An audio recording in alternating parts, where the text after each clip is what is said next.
Okay, I don't know about you guys, but I'm kind of sick of red versus blue, Democrat versus Republican, this versus that, everyone fighting each other. I think we all agree that the system's not working, and no one's really having discussions on why the system isn't working, what parts of the system are not working, and how to fix it. So, what are potential remedies, and how do we move forward? What can we try out?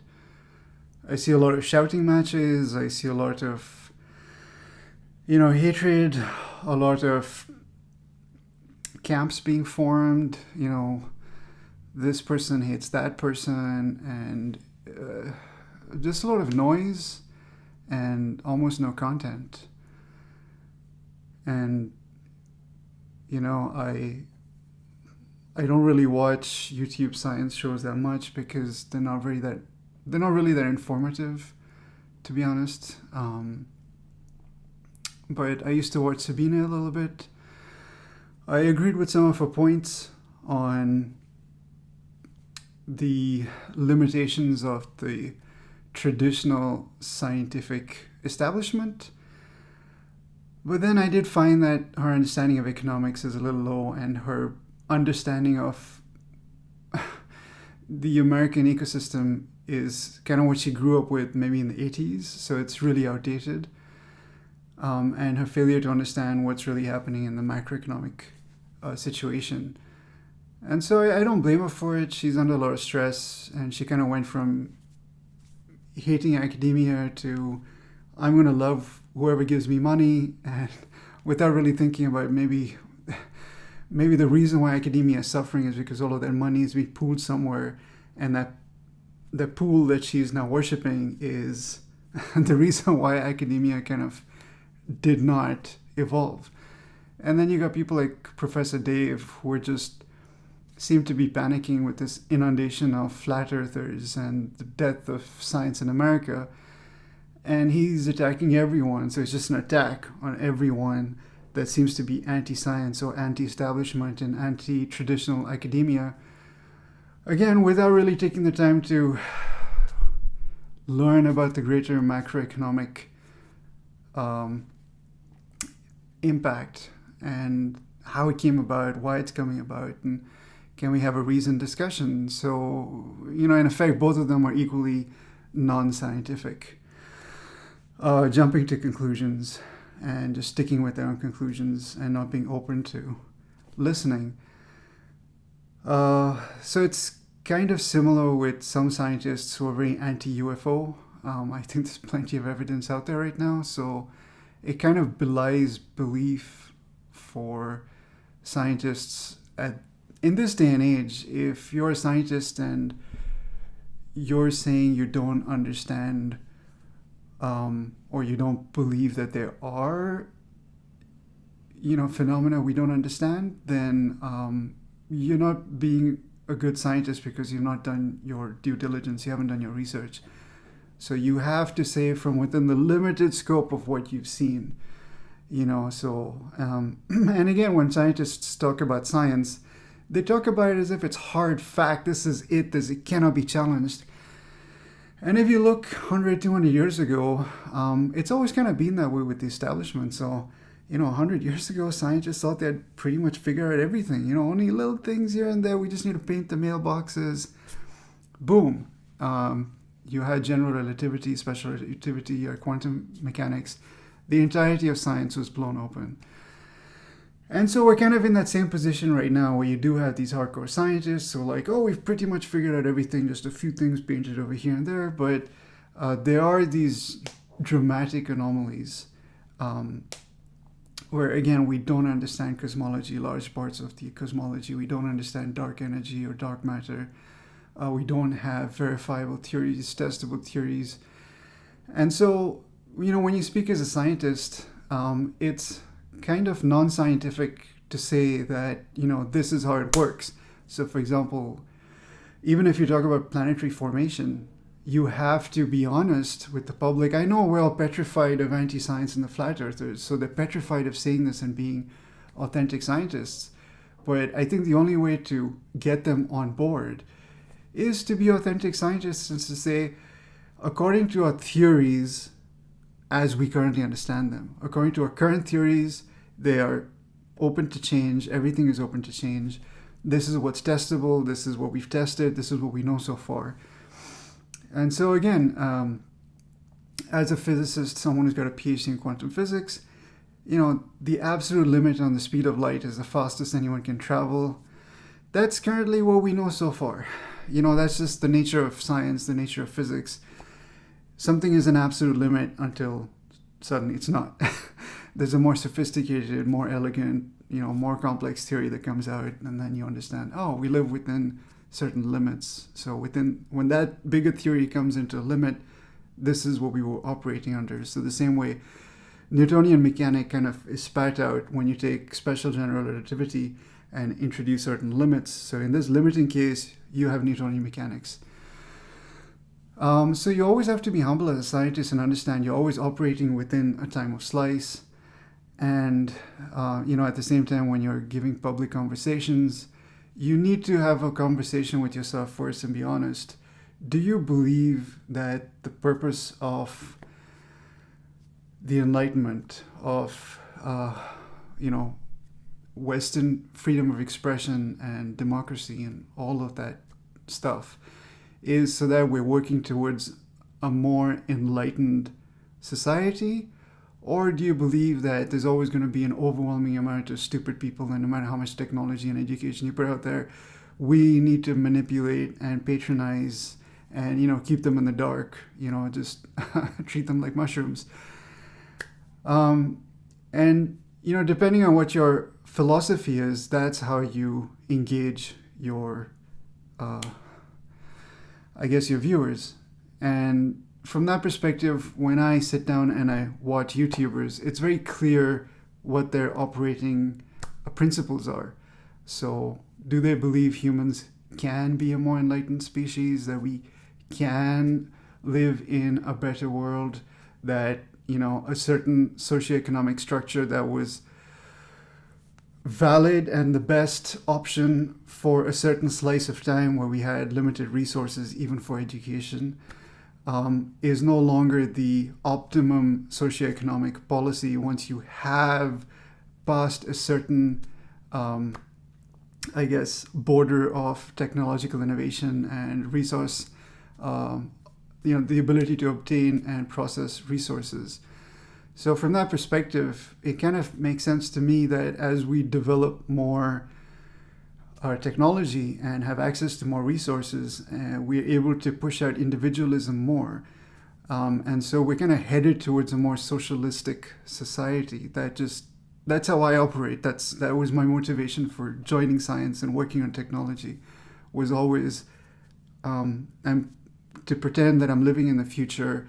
It is a more benighted time. People are not abused and taken advantage of as they are today, and just sort of ignore everything that's going on around me, and to create the technology with this sort of like quasi-religious belief that I'm working towards a better world because the more technology we put out there, sure, it can be used for bad things as well, but the only hope we have of a enlightened, benighted society is more technology.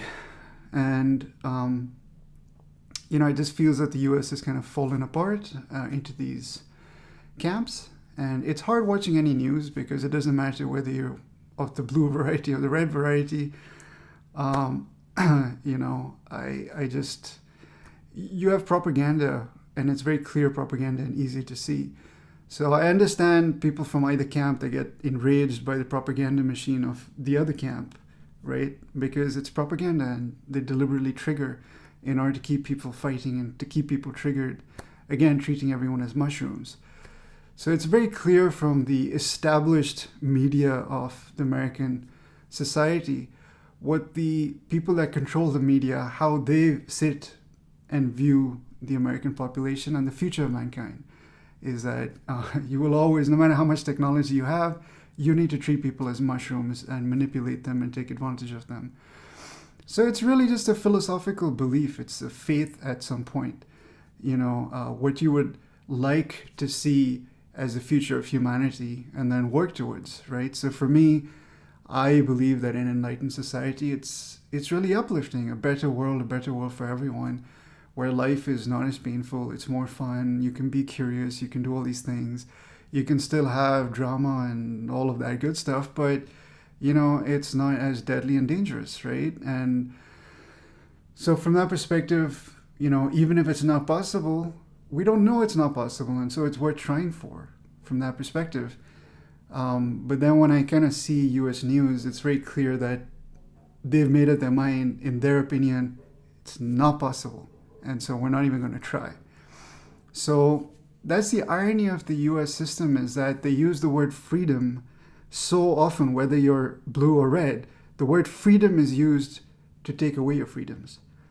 And there's so many examples of that from the red corner, right? Freedom is used in order to take away your freedom for cheap and affordable healthcare, right?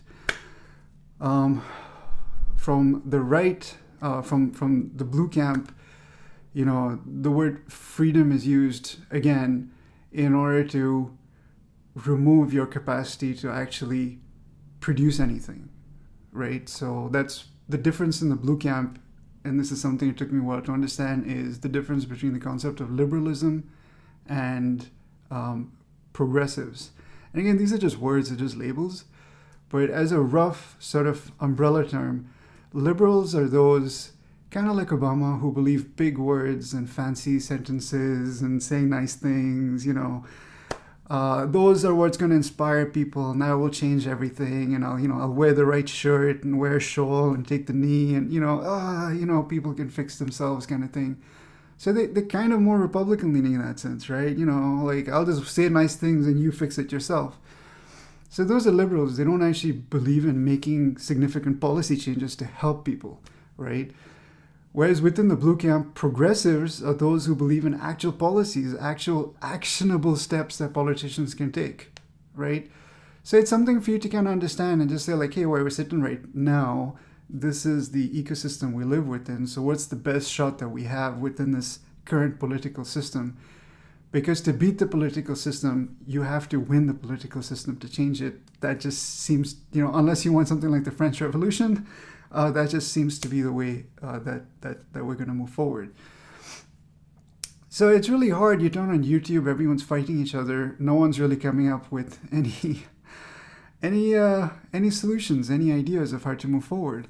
And so from that perspective, I would say give a listen to progressives, try to hear what they have to say, and just try to think, if you want to see massive change in the US, it's a very rich country. It has a lot of resources. Yes, we are being overtaken by China. It's a separate conversation, but phenomenal amount of resources currently.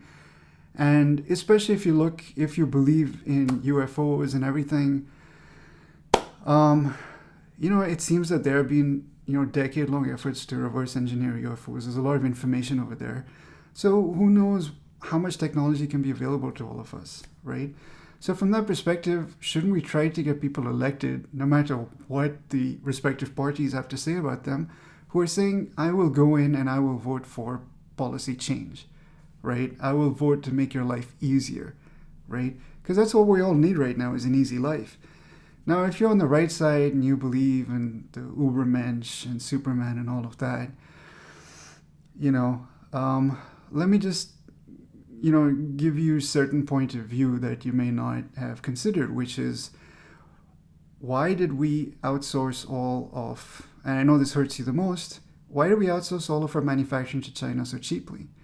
And if you really look back in history, take the time to look at what was being said by Clinton and Reagan and all these people who made that happen. The deal, right, that was made was, we were promised that we would have more creative jobs, more white-collar jobs. It would be easier to get in. Life would be easier. It would be easier to learn. That all of these new companies would have so many resources available and life would be so easy. We'd have a 4-day weekend. We could work 2 hours a day, and, you wouldn't have to have the skills to get the job, right? They train you on the job to do the job, and then you can move forward, right? They would have all of these enlightened methods and yada, yada, yada, right? So when you hear, people at the top say that the deal is being broken right now, it's not being broken right now. It was broken by them because this never happened. Your jobs were taken away from you. They were outsourced to China. And, think about the quality of the intelligence of the people who did this. When you consider they handed over IP, there were no strict IP laws enforced. We had no criminal or financial agreements for cross-collaboration. So China became your largest trading partner, and all of your manufacturing, including for highly sensitive medical and military equipment, was outsourced there. But you have no legal nothing. You can't do anything about it.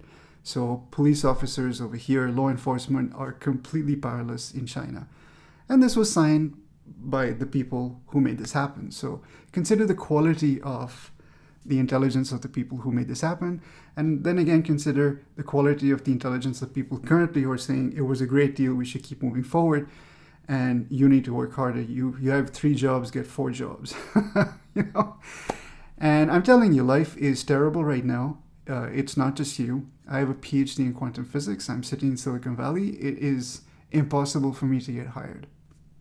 It's just not easy to do. I can't go and re-educate myself. And as much as I try, do everything that they tell me to do, there's always one more hoop. And in the meanwhile, they are bringing in H-1B visas and undercutting me, right? So why hire someone like me who would speak up against the system as a US citizen when they can get an H-1B visa, who is going to stay absolutely quiet like a slave and just do what they're told, right? And don't ask any questions.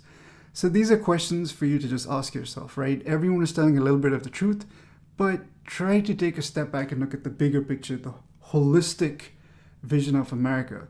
Now, all of these individuals in one way or the other are going to tell you the stock market as a singular metric is an indicator of the American economy. And that's all you need to know. Under Trump, economy has never been better. Oh my God, stock market is higher than it's ever been. Under Biden, same story. Stock market is so high, it's higher than it's ever been, record levels. Back to Trump last term, highest than it's ever been, it's the best, like Trump is a genius, right? Back to Obama, oh, it's higher than it's ever been, oh, you know what I mean? It's the same story by getting you to look on one metric.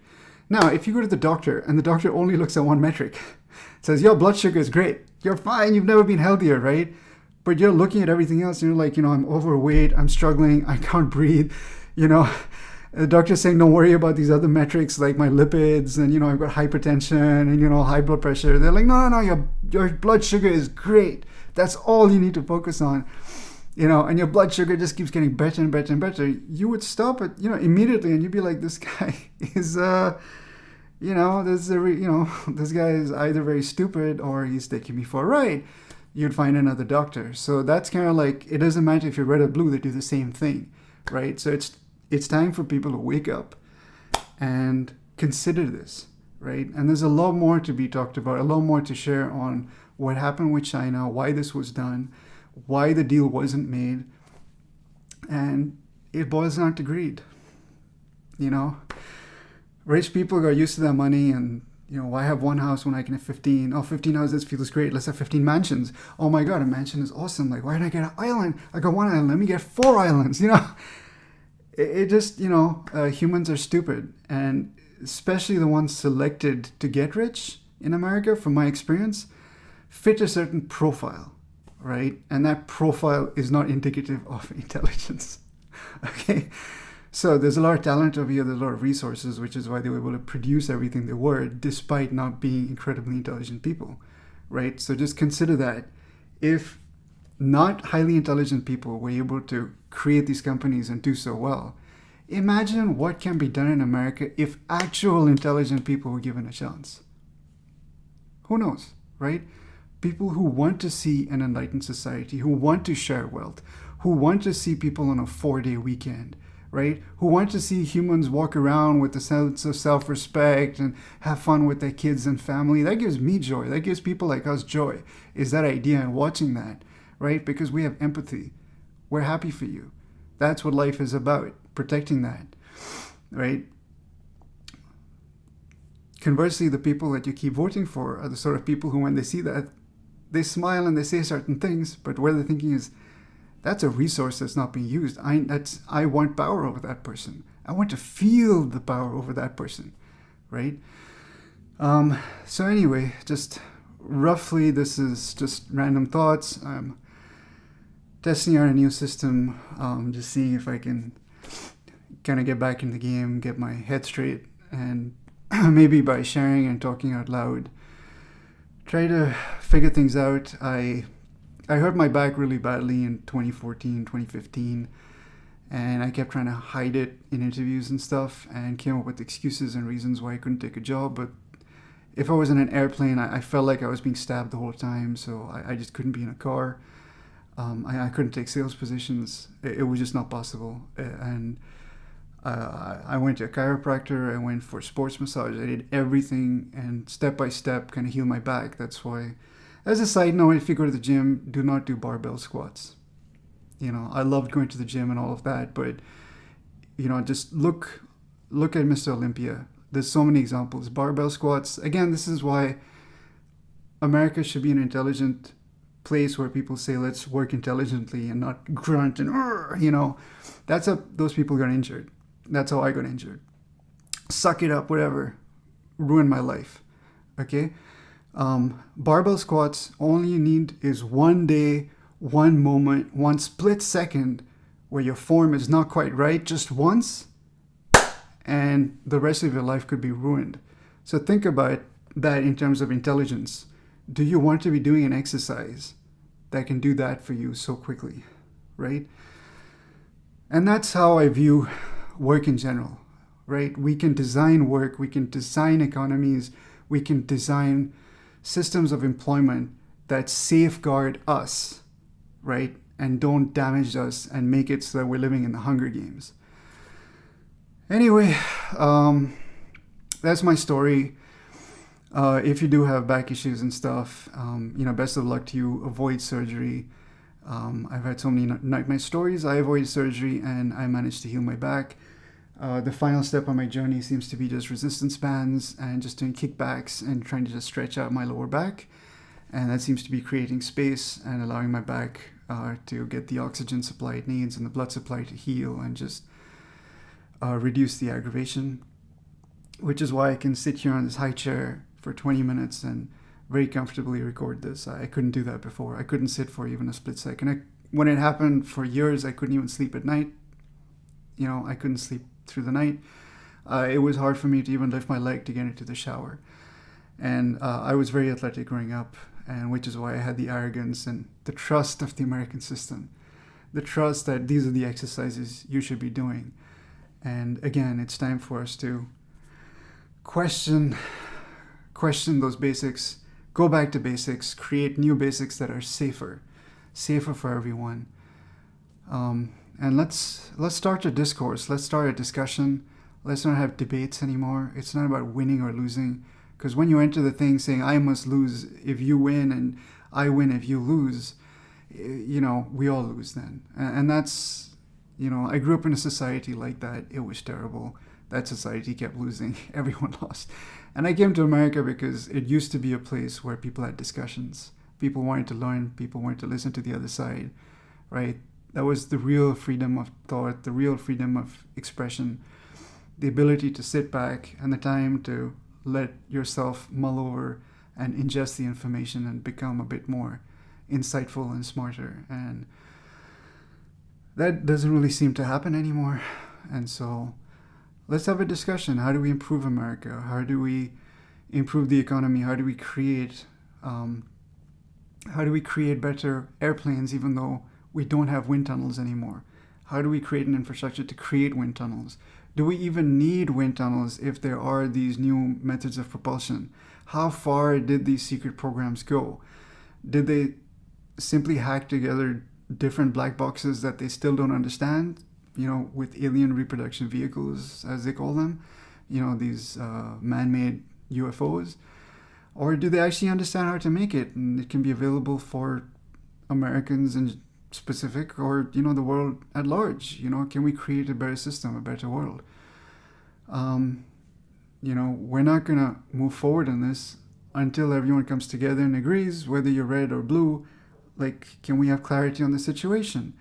And my guess, and just my guess, that, and it's happened again and again from U.S. history. I'm lucky enough to be able to read U.S. history to see this, is that usually it's the one who are in Congress who are most vocally calling for the release of the UFO information that are actually working for the people who want to make it go away. So, the ones usually who seem to be pretending to fight for you are the ones who are actually working against you. Because, you trust them, they do, and then they thwart you, they ignore your emails, they discourage you, and then, after a few years, they're like, well, we looked into it, and there wasn't, I cared because I was so vocal, but there was nothing here, So just be wary of that, and you really need to start vetting your candidates. And I know it's really hard to do all of that because you don't have time. We don't have time. They have us running around all the time just to, make ends meet. So again, is that the life you want? Was that the future you were promised? Right? We have so many resources. We have plenty of food to feed everyone. We have plenty of housing, right? No one should be worried about sleeping safe. No one should be worried about having food on their plates. No one in America should be worried about the kids getting a good education. So if you're feeling that you're doing that, it's on purpose. It was done. And so just start to question if the people you voted for, the party you voted for in the past hasn't helped you. Maybe we need a new party. Maybe we need something new. And I don't mean Elon Musk. Elon Musk is not your friend. No way. He's another one of those crazy people. He only cares about going to Mars. You can all starve to death. He doesn't care. He's never spoken about starvation or education or anything. So again, look at the people, listen to the people who work for him. So again, just avoid cults.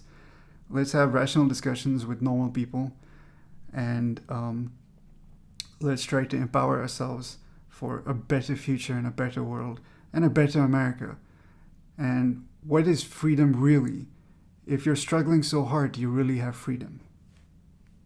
Ask yourself that.